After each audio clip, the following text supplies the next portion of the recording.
Hello, everyone. I'm Amanda Coulong, and welcome to episode 13 of This Week in Cloud Computing. 13? 13's a lucky number in my family. It? I don't know why people mine think too. of 13 is bad. Yeah, no, 13's a good number. No, it's a really good number. Got a few quick updates for you today. With the This Weekend Network, we've got some big news coming early next week that I can't tell you right now, but you will have to pay attention to the website and all of our various shows to get that news as soon as it comes out early next week. So follow our Twitter accounts also. Any hints? Well, you're a hint, but I mean, we've got you on the show today. Everyone, we have Mark Suster. If you were watching the previous show, you would know that he hosts This Week in Venture Capital, and we've snagged him to join us today for This Week in Cloud Computing, so thank you for joining us. Happy to be here. Thank you. And of course, my co-host, Mark Jeffrey. Thank you, Amanda. Good to be here. So, other quick news. The analyst firm IDC has reported that server sales related to cloud computing are expected to reach $12.6 billion in the next 5 years. The report also predicts the private cloud is much more likely to be broadly adopted than the public cloud. So there's a link to that report there. It's kind of pricey. It's about $3,500, but if you want to get it, lots of good detail there. But it just kind of touches upon some things we talked about in previous shows in terms of server sales. Thank you to our sponsors. This Week in Cloud Computing is brought to you by Verticore, Storm on Demand, and then NetDNA. I always want to say that 10 times fast, and I can't. It's hard to say. NetDNA, CDN. NetDNA. And please thank them on Twitter. On Twitter, NetDNA CDN is their Twitter handle, and Verticore, and also Storm on Demand on Twitter. Yep. So how can you participate? Well, you can also make sure that you're following us on Twitter. So TWI Cloud Comp. Yep. And watch this show like you are right now. And you can also listen to us on iTunes and watch us on Boxy and all kinds of things right now. More coming. More coming. So, but isn't it true if people are following us and thanking our sponsors, they could win more prizes in the They could. We've hinted at some things. We haven't announced anything yet, but just keep thanking our sponsors, and you never know when I'm going to give away an iPad. Could they win one of these? This liquidweb.com? We'll talk about these guys later. These are our guys, our special guys. They can't have these ones, though. Not allowed to talk about that just yet. And we also have Justin.tv for our live stream. We do. Thank you to Justin.tv, Justin. our live stream, and the chat room, actually, on our main site right now. So, exactly. Thank you.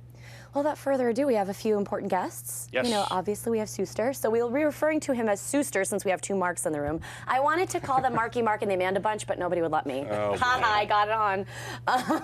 Good God. I'm the queen of cheese in the cloud. I know. We have Andres Rodriguez, the founder and CEO of Nasuni, who's joining us on the phone. And we also have Kevin Epstein, the VP of Marketing at CloudShare, which will be our app of the week.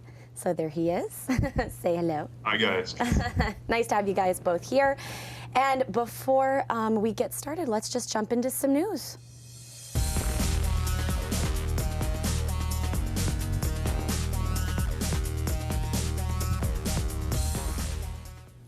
Story number one. They're in an interview with USA Today's Byron Acohido. I hope I said your name right, Byron. I'm really sorry if I messed it up. Salesforce.com CEO Mark Benioff had this to say about the Google Apps Marketplace.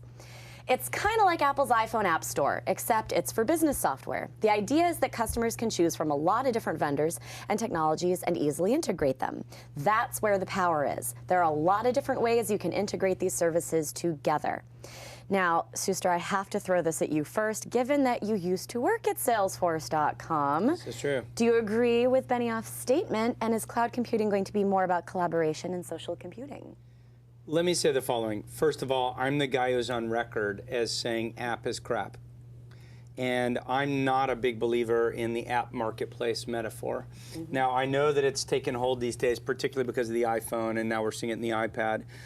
The problem is, I think it's a horrible way ultimately to discover apps, because in a world where we only have a few apps, okay, we can scroll through our pages, but as you have a proliferation of apps, and as you have an app marketplace, and as we become as broad and diverse as the internet is on mobile devices, it's a horrible way to discover apps. And the other thing that I really don't like about it is it places all the control in the person who controls that chokehold. So Apple gets to decide who actually sees the app. Now, I know we're talking about Google, and I'll get to that in a moment, but let me just give you the obvious is, you'll probably have remembered this story about the famous political cartoonist. I think he won the Pulitzer Prize. It was the first time that a political cartoonist had ever won the Pulitzer Prize.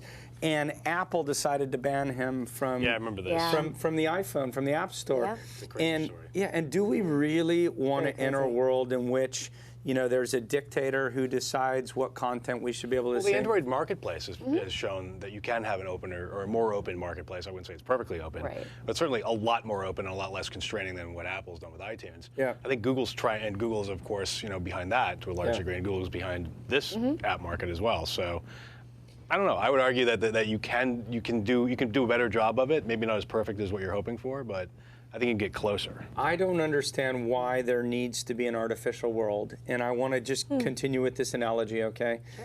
When you use Salesforce.com, they have something called the App Exchange. It kind of makes sense there because you're not in the App Exchange looking for generic applications. If you're in the App Exchange, you're a Salesforce.com user, and you're trying to juice up your product to do something that it can't do today. So you might want to add email marketing in, and you want to say, well, what email marketing solution can I add? But you're not really in the internet. You're in Salesforce.com and you're trying to juice the application.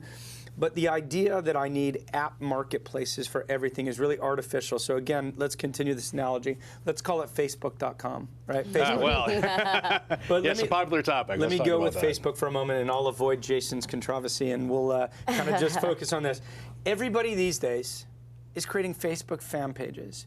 Do we want to be in a world in which we're creating internet pages and Facebook fan pages and iPhone App Store pages and then Google App Store pages and on and on and on? I think the beauty of the internet is the decentralization of it and the ability to create once and people discover and you consume. Now, I understand that Google has a vested interest in the outcome here because Sure. Right. the way that you discover information in a non-app marketplace world is through search, and guess who controls search, Sure, right? of course. So I get that they have a dog in the fight. I don't believe it's the long-run metaphor for discovery. I really don't. Interesting. But I think what Google's App Store is also trying to do is take advantage of the fact that, or try to get people to use Google services bundled with the various apps. So like single login for all these things, et Yeah. cetera. And sort of tie them together at the hip so that it's a lot more like what Salesforce is doing, Sure. but with sort of generalized services. So yeah, so to that extent, I have to say, I think that makes sense to me. So if you are a Google app user, and let's define it what it is, calendar, Yes. Yeah. email, and you've decided to, chuck Outlook and Exchange out the door and use this, yeah, it's nice to have a little marketplace that kind of wraps around that product. So that I get. But if Google goes down the route of saying, well, we're going to have a broad, generalized marketplace, then I'm sort of opposed to it. But around a single product makes sense. Yeah, okay. Okay. Good point, Suster. Andres, do you have anything to add? Do you agree with Benioff's statement that cloud computing is going to be more about collaboration and social computing? It depends. I was going to comment on Mark's Go ahead. comments that really. Now we have Really- three marks because it's No. Mark I know. Benioff, Mark Now- Jeffrey, and I Mark know. Suster. We're talking Suster, right? Yeah, I think it depends on not so much the discovery mode, because I think that iTunes is a great example of just being able to discover artists through some kind of social collaboration, and I think that they'll be able to do that in any of the app stores. I think the experience today is frustrating, but the experience is only going to get better. I think what is more important is what do these apps try to do with the data when it comes to sharing the data. And I think that's what's important about what Mark is saying, is that when the applications are around a single framework, like say a Facebook environment or a Salesforce.com environment, then you can define much better how the apps communicate with the API of that environment to exchange data, to have like a contact, address book application that shares data within Facebook. But it's, in a generic way, I agree with him that it's much harder. What is the thing that's binding the data behind all these apps in the marketplace? And I think that this goes back now to your original question. We are going to see a lot of sharing. It's not going to be in the shape that we've been used to seeing it. I think that there's been a lot of Fair sharing around basic things like, if you look at Dropbox, that's a great data sharing application that uses the cloud as the intermediate backbone. I think that we are, I'm curious as to what Mark and what Kevin think about what happens when you get, people wanting to share their contacts from, say, Facebook to MySpace. or the Salesforce contacts, and you want to integrate that with the people that are following you in Facebook. Well, Salesforce has Jigsaw. It's a really interesting topic. It's one that I debated with someone who I can't talk about because he's considering building a product in this area. But here's the thing. So I was debating with someone this idea that Salesforce bought Jigsaw, and the gentleman didn't know Jigsaw, and I was explaining it to him. The beauty of Jigsaw is crowdsourced creation of fresh, relevant information that allows you to discover contact details, address, phone number, title, so on and so forth of individuals. Salesforce bought that company. It was a hated company by the tech elite. It was a loved company by salespeople. Every salesperson I know. Absolutely. And the interesting part of the model is everybody contributes to it, can use it for free, as long as you add value to it. And that's fine, because then you get free production, right? Yeah. But anyone who wants to pay for it, who's not going to spend the time consuming it, can pay for it. So you get free production, and other people get value and pay for it. It's a brilliant model. Now, to the point that was raised is, we started playing around with the idea of, what if I could expose my name and address book? What if I could make everything in my name and address book discoverable? So you could discover who my contacts were, but only perhaps if you're in my social graph, right? Right. And you say, gosh, I didn't know you had Amanda's mobile phone number. I'm interested in that. So you ping me. You don't automatically get to see it. You don't automatically get to see it, but you ping me, and I can authorize you to see it. So this world in which you can discover contact information from other people in your social cloud, sharing what we've already built, is an interesting idea. It is interesting. I like that a lot. We'll have to drag you back on the show, and you can talk more about that sort of thing. We'll see. Kevin, do you have any input on this as well? Well, so it's funny, we're coming from a slightly different direction. Big advocate of sharing and less of an advocate of sharing of information, more sharing of workspace. So from the CloudShare perspective, big fan of the idea, obviously, like Dropbox, of putting an environment in the cloud and letting people do something with it. Unlike Dropbox, which is just about files, CloudShare is about, we call it PC2, right? It's your personal compute in the cloud. We give you your own set of computers to play with and share copies with other people. But it's funny, one of our biggest concerns from clients was antithetical to the information sharing. They want to share the CPU cycles, they want to share their intellectual work in those computing environments, but not expose the information. So kind of an interesting play on, I want apps in the cloud, but I don't want to share them. So, but people want, in the world that you're describing, people want to share compute resources. They don't, because I kind of have two models in my head. One is the rack space model that says, I don't want to build the infrastructure myself. They've got it, they'll manage it, whatever, but I want my own dedicated servers. And then there's the more traditional Amazon model, AWS, where people are saying, well, I don't even know what the compute resources is. You define how to kind of store my data and give me access through EC2 to compute power, and you deal with it. I'm interested in what your approach is and how you think about that topic and what your customers are telling you. So our customers love the lack of commitment, and I hate to put it that way, but the lack of commitment of Amazon. But I think that at the risk of representing myself as an ex-geek, and I'll make that claim of ex, and you all can debate that, but at the risk of saying ex-geek and representing our customer base, people, again, don't like sharing resources. If I can have, for the same price and the same lack of commitment, temporary servers already pre-installed with the operating systems I need, with the applications I need, I'm going to take that over Amazon, especially if it comes with a rack space-like privacy. So again, if you give me a choice between committing to a rack space with real hardware or going with an ephemeral virtual machine, perhaps at a better price, I'd probably go with the better price.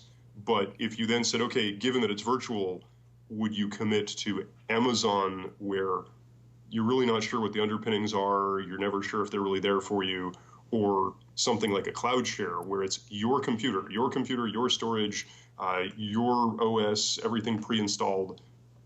Our customers have obviously chosen to go with the thing that is guaranteed to be there for them and guaranteed to be theirs. Is there a minimum commitment, minimum period of time? For our pro users, no. It's a a free product and therefore zero commitment on anyone's side. The folks who come to CloudShare/Pro, usually individual and small business users, sign on, sign off for as little as a minute or as long as months.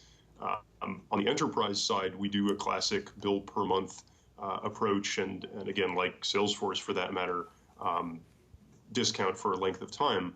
But it's a pretty minimal commitment. Again, we actually like Salesforce a lot as a model, kind of frown on the cloud computing model that says nickel and dime you to death for every little bit of bandwidth or compute use, and are big fans of the, and don't shoot me for this, of the application model, where you pay for a seat and that seat entitles you to use the apps as much as you want. In our case, use the cloud IT as a service as much as you want. Interesting. Well, I think we'll move on to story number 2. Jeez, I know, my goodness. All right, so we'll do story 2, then we should probably do a sponsor break. Yeah, we'll do a sponsor break after. Panasonic has announced that they're jumping into the cloud. So starting this fall, the company is going to be implementing Oracle's cloud computing service across its 5 factory solution plants. And then they're also working on setting up an entire cloud-based system for better collaboration among its, I think, 200,000 employees.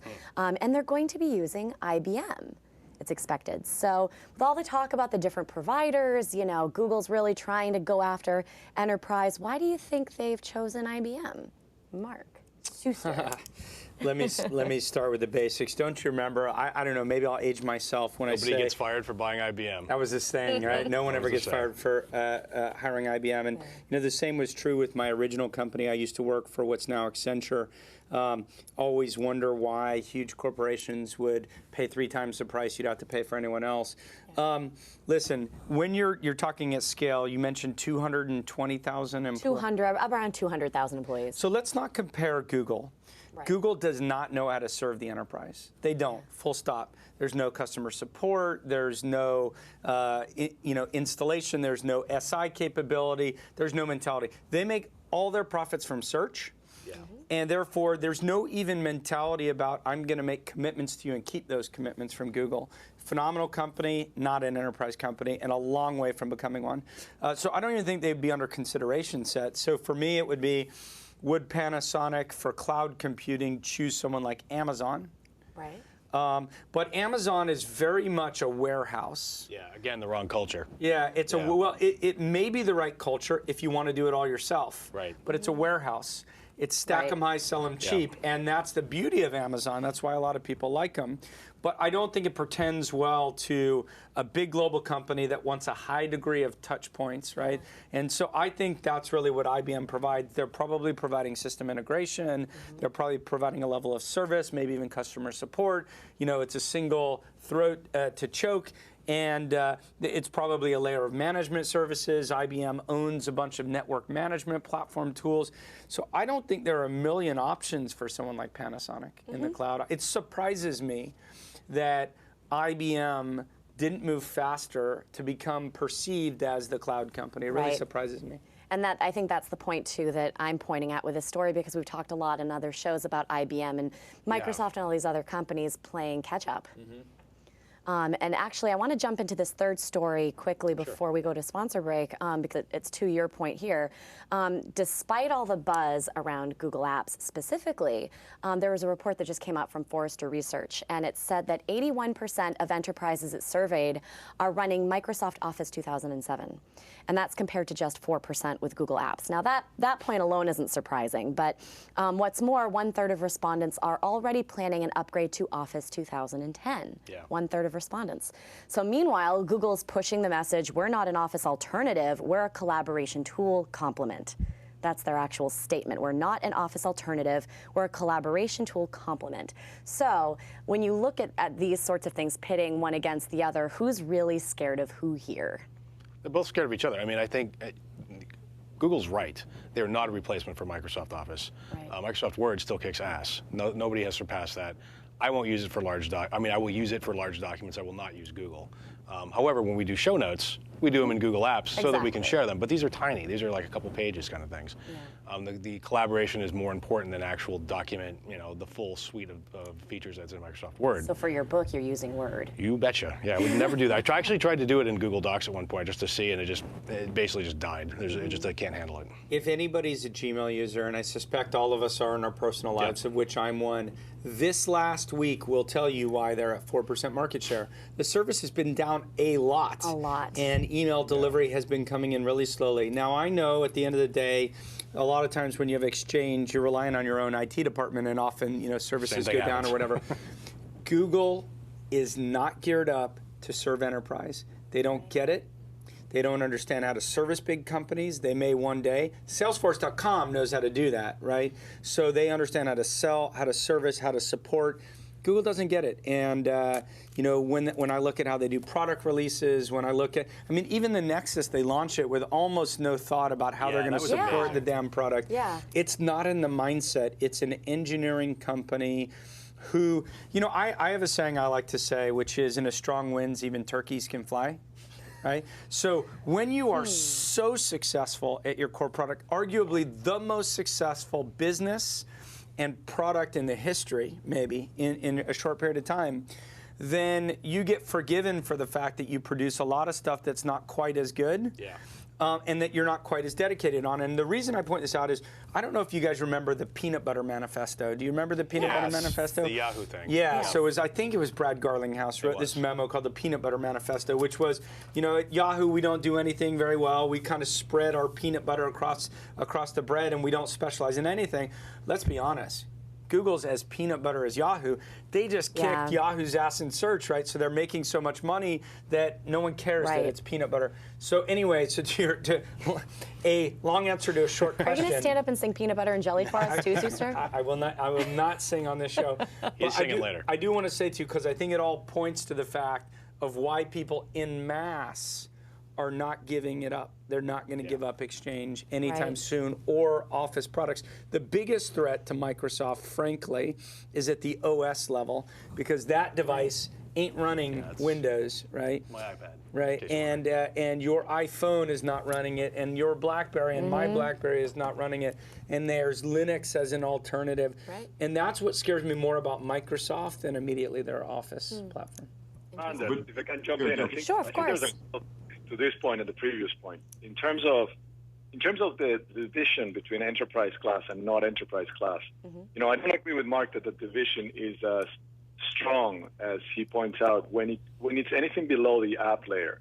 And this, I know the show is concentrates on cloud compute and applications, but really when you dig deeper, we use Amazon as one of several providers, and we allow enterprise customers to get on the Amazon cloud for storage, or the Iron Mountain cloud for storage, or many other providers. And I can tell you that from the perspective of a customer using it to power the storage services that they have, their NAS boxes inside the enterprise, they couldn't care less. And from our perspective, in terms of monitoring Amazon uptime, availability, any kind of integrity problems on the data, they are indistinguishable from the enterprise, so from what you've come to believe are traditional enterprise class storage providers. That is, the customers see the cloud in our system very much like, I don't care where I'm getting my hard drives from. If it's a hard drive from Hitachi, if it's a hard drive from IBM, it's just a hard drive. It's a commodity thing. And as long as it performs reasonably well, I have a whole system around it that gives me the high availability that I'm desiring. The SLA is provided by the technology that's wrapping the commodity system of the cloud. And I think it's very different when you're talking about Google and Google Apps, because you're sitting right up against the user. But when you are sitting on top of core infrastructure services like storage, you can add with a software layer something that adds the level of reliability that, say, a RAID controller adds on top of a very inexpensive disk drive, and then you don't have to care so much about where the disk drive comes from. But I would say to you, I agree with one exception, which is I suspect clients, when they're looking at NAS except that NAS might be backed up or might be supplemented by AWS, by S3 in particular, or by Iron Mountain. You know, listen, but if you were backed up by cockamamie companies that no one had ever heard of, I suspect people would care a lot more. Amazon has earned its chops, I think, with enterprise-grade clients and startup companies, that it can provide that service as a commodity. Absolutely, but that is a distinction. Like you were saying, it's, you know, Google hasn't been able to do that because they don't do it. Exactly. They failed Google Apps. They don't get it. Amazon actually has a reputation that goes beyond being a warehouse provider. I mean, they do deliver the most reliable storage platform out there, you know, or as reliable as the one that I can almost bet it'll be more reliable than anything IBM puts out there. I agree. They've been doing it for longer. They know I think both of you guys are missing the point. Running all day long. Being brutal and let me jump in and grab Kevin here for 2 seconds. I think you wanted to say something too, Kevin. Sure. Sorry. You know, I was jumping up and down and screaming here in the background when Mark was going on, and I was with you, Anders, up until you supported Mark on the Google Apps question. Gentlemen, I think you're both missing the point. You sound like the quotes back in the mainframe days about, you know, why does anyone need a PC? These things are less reliable. They're underpowered. That's not the point. The point is that, you know, and Anders started to say this, and I was hoping you were going to keep going with this. Yes, bandwidth is too low to use cloud beautifully for individuals right now. The apps are a little shaky. It's like the early days in the internet. Yeah, most of those servers are running on people's houses other than the backbone. The point, however, is where Anders was going. If there were higher bandwidth and the apps were slightly more rigorous, I don't care whether the thing on my screen is coming off my local hard drive or from somewhere out in the cloud. And Kevin, so I think that transition to what Google's forcing. Kevin, we completely agree on that. I guess what I'm saying is I think Google reputationally has not stepped up to a point where people can trust them to provide enterprise-level customer support and service. And once they get trusted and that becomes a commodity, I think you'll see people adopt it en masse in the same way we're talking about S3, because people trust Amazon now. I remember, so I ran 2 cloud companies. I started my first in '99, my second in 2005. When my guys first said that we were going to give up our storage and put it on S3, I said, you are smoking dope. I will not do that, right? And we ran pilots. And it performed over a 9 to 12 month period of time. We had the flexibility and the cost, and frankly, they were as reliable, if not more reliable than us. So we went en masse, and I think the industry trusts now Amazon S3 en masse in a way I'm not sure that they yet trust Google. And I think they do trust Salesforce.com in my experience. Fair, but is it a marketing issue or a technology issue?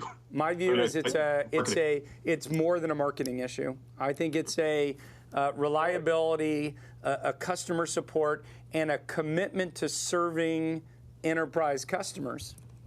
I'd go with the commitment, having personal experience inside and outside of Google. I think that, to your point, the mindset is still one of, you know, hey, we're a bunch of folks eating pizza, serving a bunch of folks eating pizza late at night. By the way, I should tell you, my wife worked for Google for 2 years, so I do have some inside perspective there.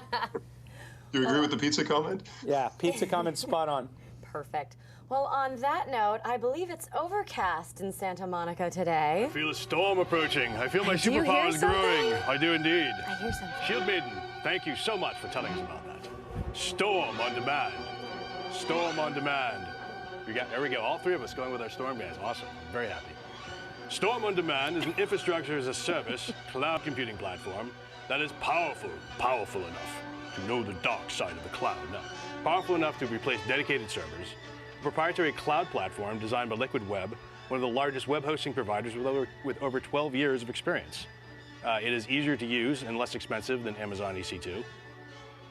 And features include server setup in minutes, easy scaling, backup and restoration capabilities, and pay-as-you-go utility-style billing.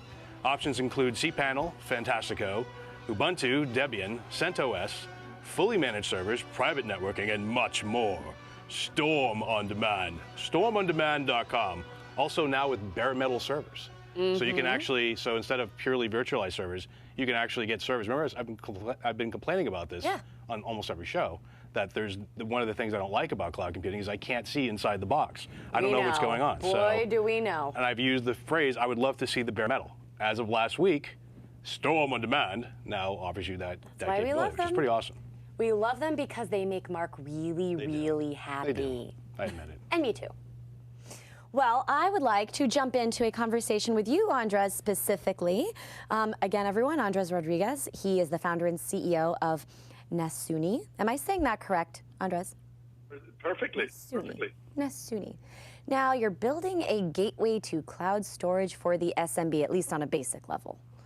I wanted to throw in there, you previously founded Archivus, which developed an enterprise-class cloud storage system that was later acquired by Hitachi, so you had a good exit there. You also served as CTO of the New York Times and worked extensively on digital content preservation for the NewYorkTimes.com and Boston.com for their archives. That's pretty cool. That is great. And Nasuni was just at Always On for the On Demand conference, and you got quite a few accolades there, and you were named one of the 15 cloud companies to watch by Network World, I believe. Is that right? Yes. Great. Yes, thank you. I think we got a few accolades in there. Well, I want to start off with a definition of NAS, because we haven't exactly talked about NAS before on the show. And This Week in Cloud Computing has a range of viewers, and some people know about NAS, some don't. So would you mind starting off with describing a little bit about what NAS means? Yeah, absolutely. No problem. So, NAS is where most of the information in any company is, which is the file servers. This is where your Windows documents are, Windows shares, SharePoint document management, all that typically points to network storage. So and what it is basically a file system that is available over the local area network. So it stands for network attached storage. Have something like Active Directory controlling access to the files.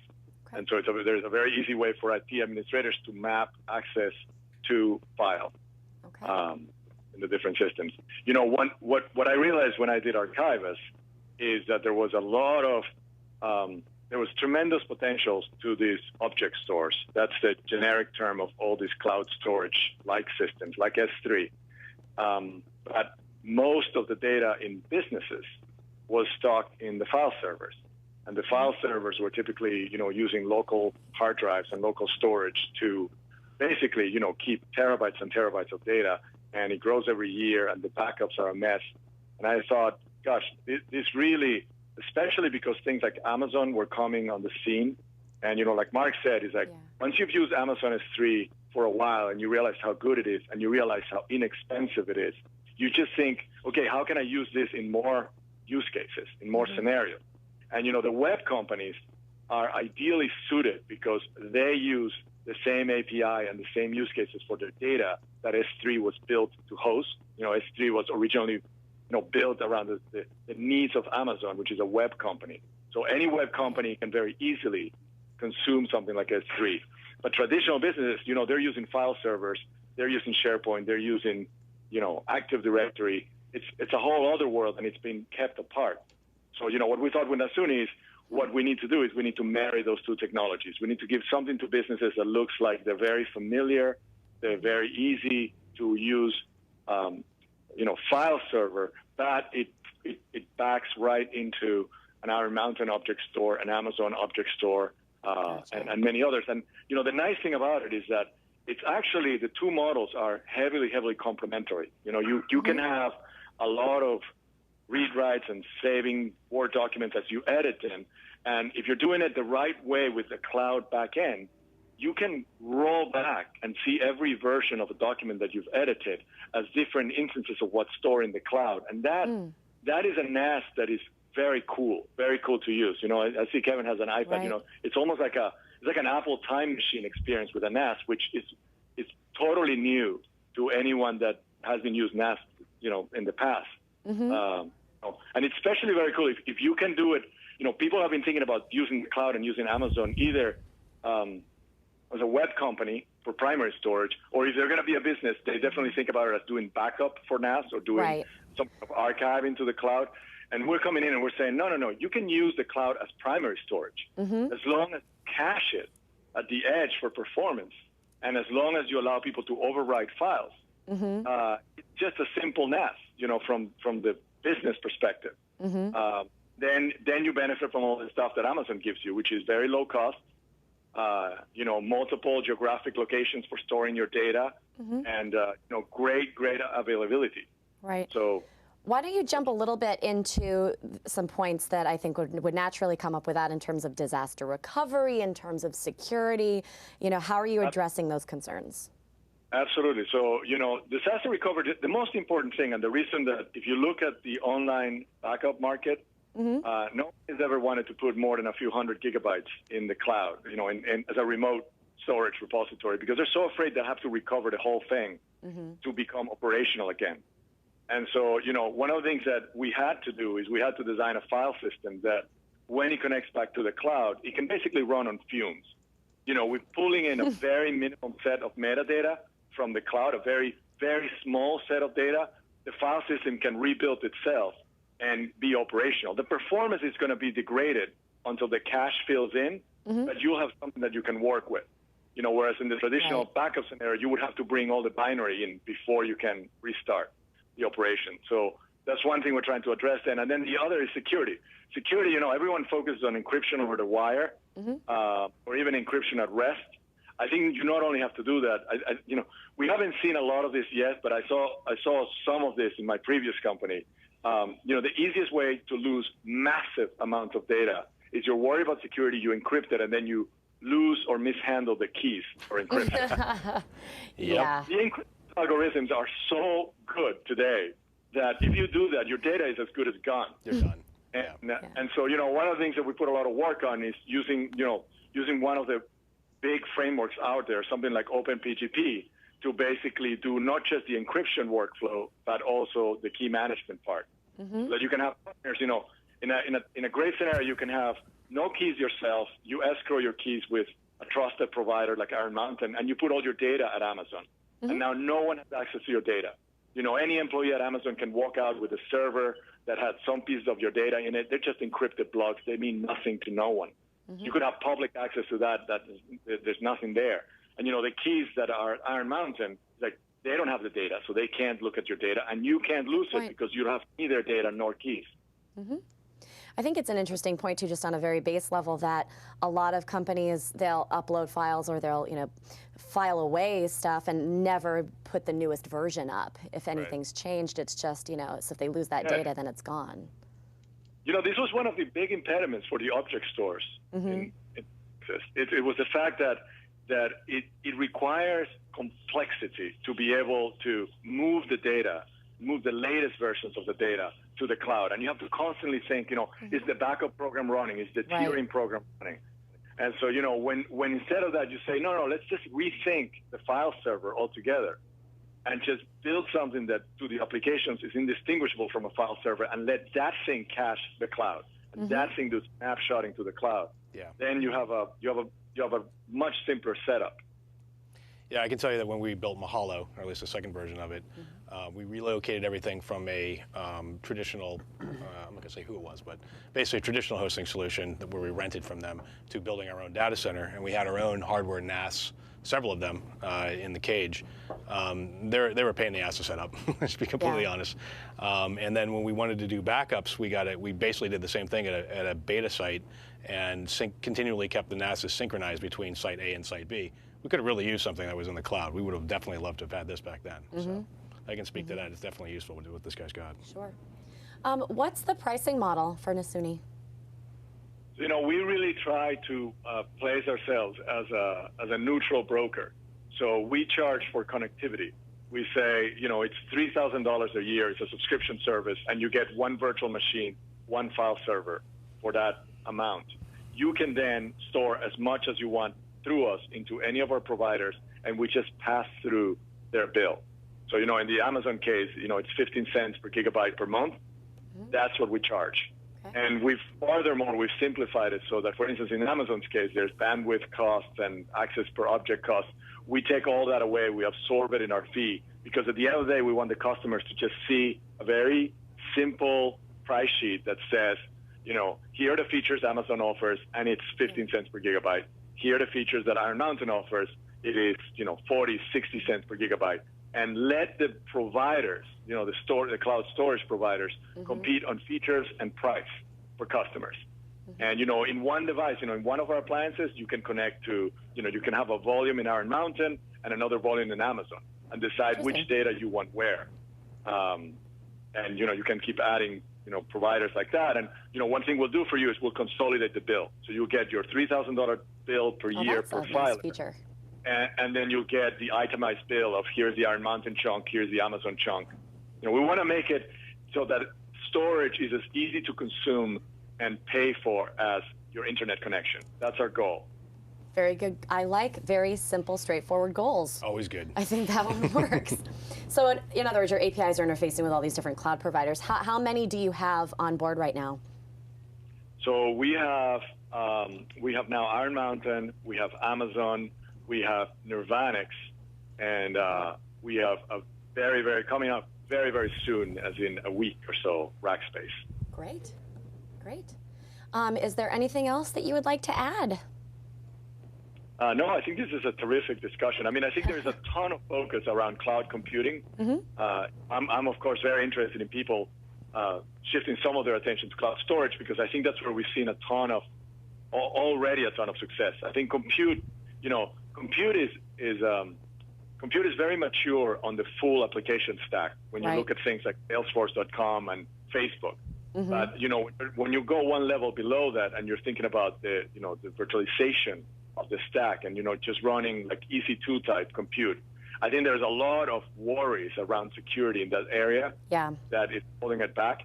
But when you think about storage, I do think that encryption and the fact that storage is so straightforward lends itself to being ahead in the adoption curve for a lot of customers on the storage side. So I like to see more discussions about how to use S3 for all kinds of scenarios in the enterprise, in businesses, DR scenarios, this kind of NAS primary storage scenario.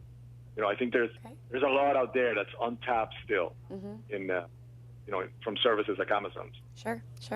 And just looking at you as the primary storage on-demand environment, so looking at what you're doing much more than just secondary storage.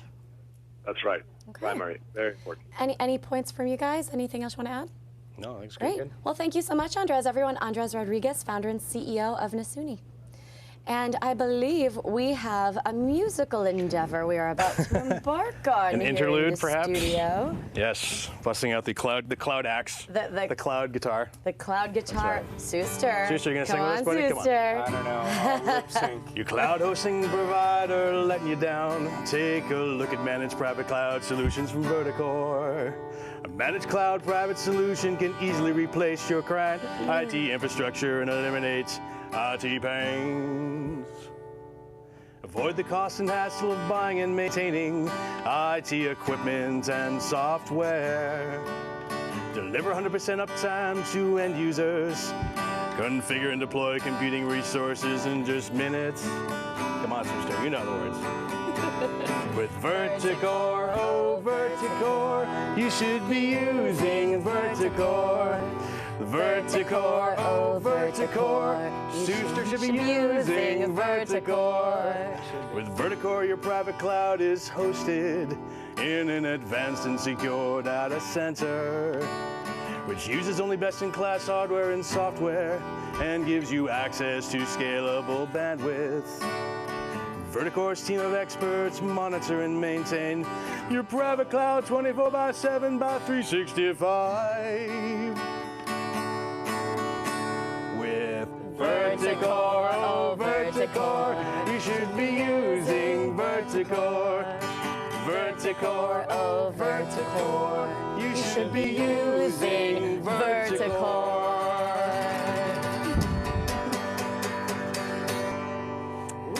Verticore.com. Verticore.com. Please thank our sponsors and sing to them as well. At Verticore. Always sing. Did you like that, guys? Well, I believe we have an app of the week.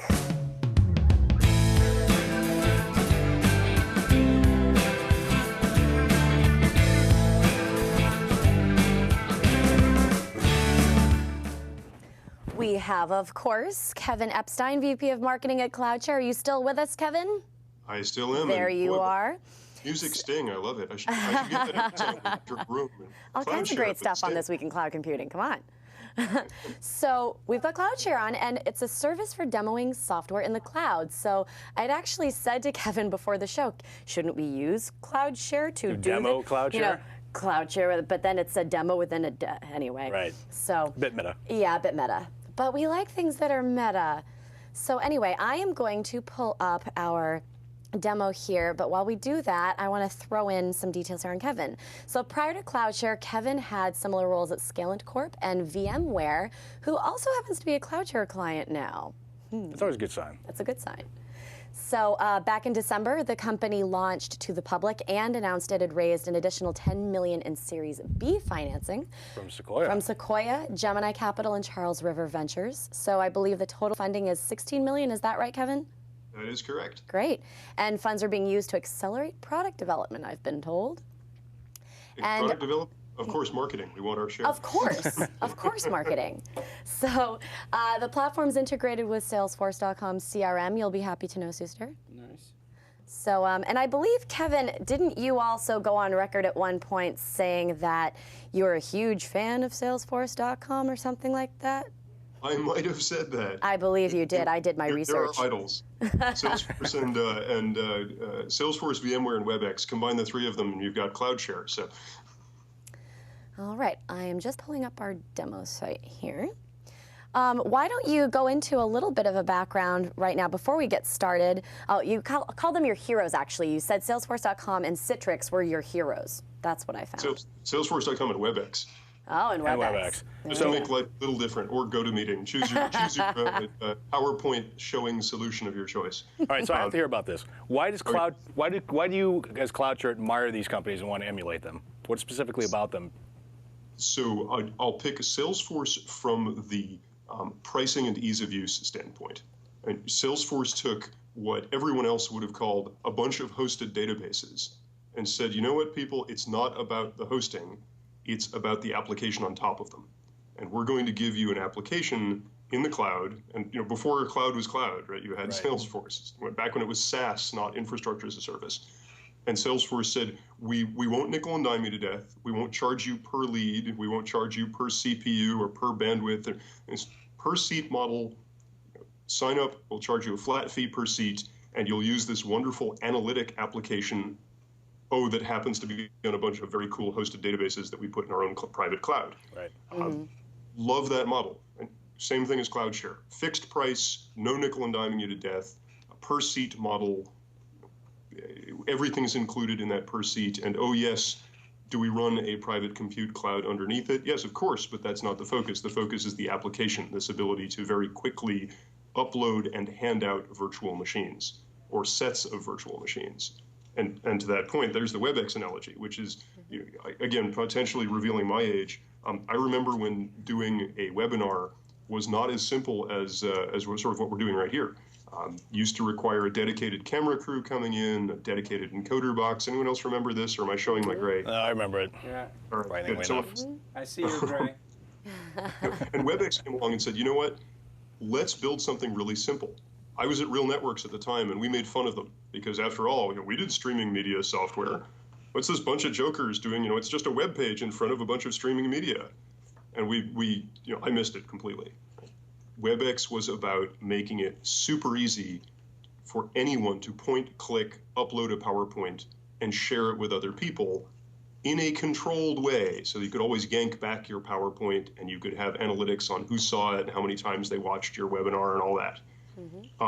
So CloudShare said, well, gosh, this whole cloud thing, what if you could make it as easy as WebEx with PowerPoint to do that with IT infrastructure?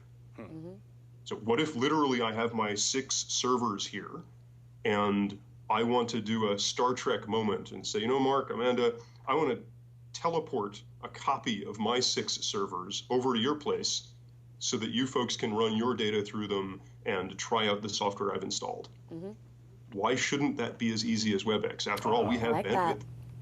We have cloud, we have bandwidth. What's so darn hard about getting IT into the cloud that companies like Amazon will charge you $100 per virtual machine that you have to FedEx to them on a hard drive to get it into their cloud? Right. Fair point. That's true. And it's just, and to pick on my alma mater, VMware, slightly, at the time that I left, and they have improved, not a current fault, but many years past, leader in virtualization. When we shared virtual machines with our different sales engineers, we did it by burning them to a hard drive and FedExing them. Wow. Yeah. Leader in virtualization is using FedEx as their primary transport mechanism. It's like going to AOL and not being able to get online. Yeah. Anyway, Yeah. we're still Very good Let point. such a thing happen. Yeah. Well, this seems to be a boon, obviously, for smaller companies, because enterprises can do this sort of thing. But to be able to have a smaller company give potential customers a software demo in a virtual network environment, you didn't really have that before.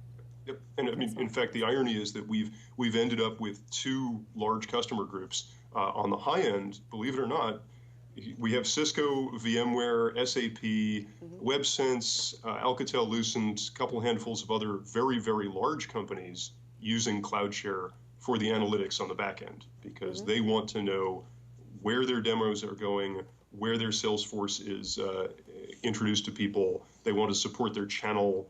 And frankly, they're starting to use it just for straight outsourced IT for non-essential functions. On the flip side, to your point, we have literally thousands of users using CloudShare Pro, which is the free application. Not so many analytics, but just as simple a front end to get into the cloud. We restrict you to 6 servers or personal computers. Okay. But we've got several thousand individual and small businesses using that because, again, to your point, whether it's an IT application where, gosh, there's someone in a remote office and I just don't feel like going out there and setting up servers for them, or a simple test situation where I'm a reseller, I'd love to show you the latest Microsoft Office SharePoint, but I really don't want to waste half a day coming out and trying to set it up on your site. CloudShare is a great app. And we internally like to say that CloudShare lets IT people go back to their real value-added job as being IT people versus what we become, which is cable monkeys. Sure. No one wants to be a cable monkey. Fair enough. So you're essentially offering sales execs a free IT lab right now. How long are you going to offer the free version? So we're not Google. We can't do it for 10 years, but we are committing to our customers that there will always be some variant of a free version. Sure. We do want to introduce some sort of pricing around the low end as well as the high end, but we see no reason in the immediate future to pursue that aggressively. We're happy to have people using the free version because it's kind of like the early days of virtualization where you try and explain what is a virtual machine and people kind of look at you sideways and say, Java? We try and explain, well, it's kind of like infrastructure as a service, only it's more like IT as a service because you move in everything at the same time, including the operating system, and it only takes 5 minutes and people's eyes start crossing. And it's much simpler to just say, look, go to cloudshare.com/pro. It's free. Try it. 5 minutes later, you'll get it. And people do. Excellent. Well, do you want to give us a quick demo, or should I just pull up the site here? What would you like to do? I'm happy to do a demo. What's the easiest way? We're waiting for the organizer to join. So we're in GoToMeeting right now. And if we can do it that way, otherwise we can just pull up the site over here and take a quick peek. I will use GoToMeeting because, as you pointed out, it's a lot easier to demonstrate something within another window versus using some sort of recursive window within a window. To your point, one of the nice things about CloudShare is not only can I hand out the servers, but to use my earlier analogy about teleporting a rack, it's like teleporting a rack with a with a video camera attached. So the good news is that we can not only share servers, but we can screen share within those servers. So I can hand you a copy, I can hand Mark a copy, I can keep a copy, and if any of you run into trouble, I can go peek in on what you're doing and help you out. So here's CloudShare Pro. Okay. We're going to look at the, actually, you know what, I'll go to to your screen, Amanda. Yeah, I'm waiting for, we need your screen to come up. I believe this where it says waiting to view Kevin's screen. Yep, I see Amanda there, and let's see if we can actually persuade this to start. Technical difficulties, always awesome. Yeah, it's and the good news or bad news is this one is not on CloudShare's end. This is a classic. Well, you want to do this? You want me to do the glitch? Yeah. We could do the commercial, and then we can. While you guys Sure. try to get this going. Why don't you work that out, Kevin? And in between, we are hearing something here in the studio. Going to storm. We're fearing a storm. I fear I'm hearing it. Chilly and stormy in here. That's right. Get your little guy going, Mark. Come on, it's part of the shtick. There we go. Awesome. My guy kills yours. Anyway, Storm on Demand. Storm on Demand. It's an infrastructure as a service cloud computing platform that is powerful enough to replace dedicated servers, but still not my iPad. Maybe my iPad. It is easier to use and less expensive than Amazon EC2. It's a proprietary cloud platform designed by Liquid Web, one of the largest web hosting providers with over 12 years of experience. Features include server setup in minutes, easy scaling, cool little guys with giant biceps, easy scaling, backup and restoration, pay-as-you-go utility-style billing. Options include cPanel, Fantastico, Amanda working the little guy in front of my head. I don't know what she's doing, but I'm scared. Ubuntu, Debian, CentOS, fully managed servers, private networking, and much more. Storm on Demand, stormondemand.com. Please thank @StormOnDemand. Thank you. And yes. Okay. How are we doing? Well, we are loaded up. Kevin, is your screen ready yet?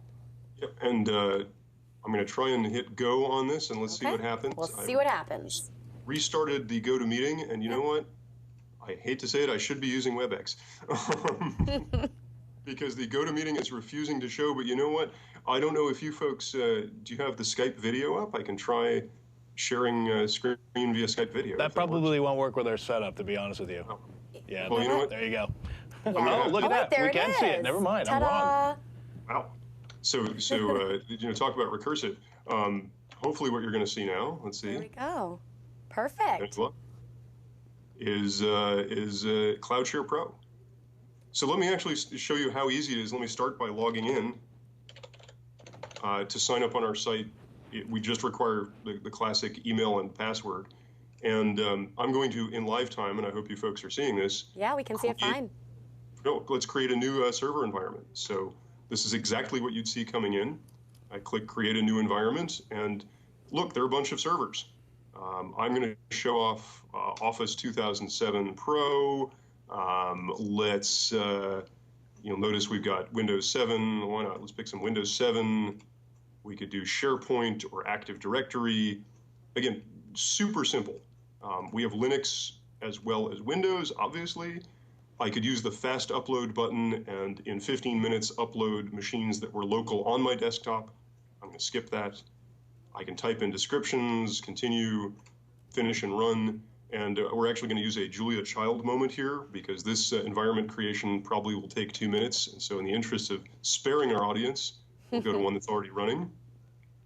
But here we have a bunch of machines. And if I choose View Machine, as you can see, just logs in. And I could do this full screen. I could do this, so it occupied my entire desktop. Wow. But here I am, welcome to, let's see, XP Professional with Office 2010. I now have my own computer in the cloud. That fast. By the way, that computer in the cloud, not only does it have its own local storage in the cloud, but I can connect it to my local desktop here on the computer that I've logged in from. This is a little recursive here, to your point, getting a little meta. But what you're seeing now is we're screen sharing. I'm logged in on my physical computer locally. It could be an iPad. It happens to be an XP machine. I'm using Windows XP. In my window, I see another Windows XP machine in the cloud. That's cool. And in it, I've logged into my local disk on my local machine, and I can drag and drop files into the machine in the cloud. Wow. Did I do that fast enough? Wow. Well, you got a lot of that's cools over here. I believe I heard them in the studio from Hey, let's try people. Microsoft Word 2010. Whoop, I haven't licensed it. Uh-oh. Here we go. So I am, and woo. Hello, hello. And you can see how easy this is. Yeah, it just seems like there wouldn't be much of a learning curve at all. Because this is our point. When those of us who are involved in CloudShare heard the word cloud, we all had this vision of, wow, that'd be so great. There are these machines out there, and you can just use them as an extension of your machine here. Wow. And then we all tried signing on to the various cloud providers and listened to the ads and bought into the hype. And it turned out it always took us hours to days to weeks to kind of get machines there and get our accounts, and that was bad. I can see why. So, you know, we built it again. WebEx and Salesforce.com are our heroes. Let's build it as a service. Let's make it all inclusive, like Salesforce.com. So when we charge enterprises for this, we just charge per seat, per user. Okay. That includes all the virtual machines, all the bandwidth, all the operating system licenses, all the ancillary applications like SQL Server, everything. And then let's make it that simple for the enterprise IT people who, you know, tend to be a little bit of a control freak. Let's put a back end on it that looks like this. So here's your very Salesforce-looking back end, where I can track who's doing what with the system. And, you know, as the evil controller, I can stop people from doing things. I'm not going to do that. You know. And on the front end, as we demonstrated, I'll go back to where we set it up. See how long that took. There's the original environment I started. Wow.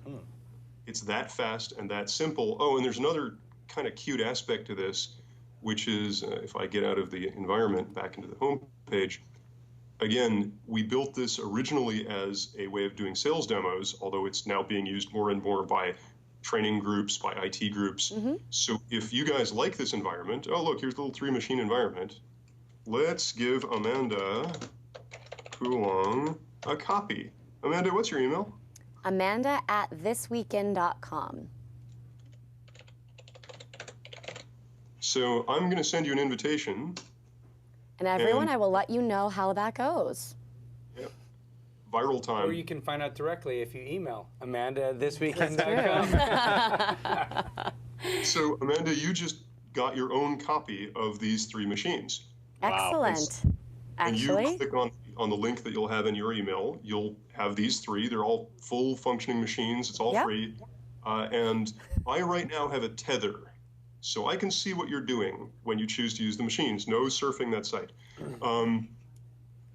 If you choose, and again, I've set permissions so that you can cut that tether. When you log in, there'll be a button over here on the upper right that says take ownership. And you can snip that tether, and then you've got your own environment that you can make changes to and go send to other people. Perfect. Well, Kevin, I need to wrap you up here. But great demo. I mean, if anyone wants to check it out, go look at CloudShare.com. Yeah, Obviously, fantastic demo. That was really great. I mean, any final thoughts, Mark? I think it's Suster?